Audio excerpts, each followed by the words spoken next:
Minsan, hindi lahat ng ginagawa mo kailangan makita ng iba. Kwento ko lang ulit yung naging araw ko mga tol. Gumawa tayo ng 90 pieces na spam musubi ngayong araw. At ganun pa rin yung setup natin. Si mama muna yung nagbabantay sa pwesto habang ako at yung kapatid ko ay nagbabalot ng pangalawang batch ng musubi.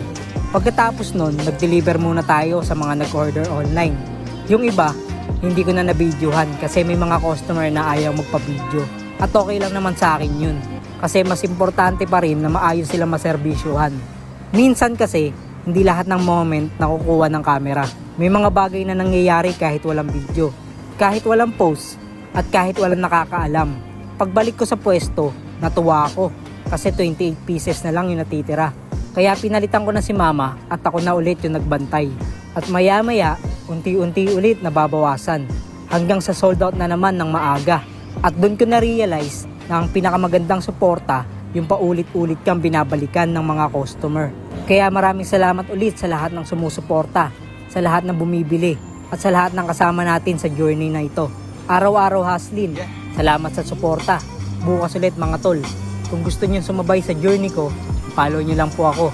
Kita-kits po tayo sa susunod na episode. Mag-iingat po kayo palagi. Stay positive.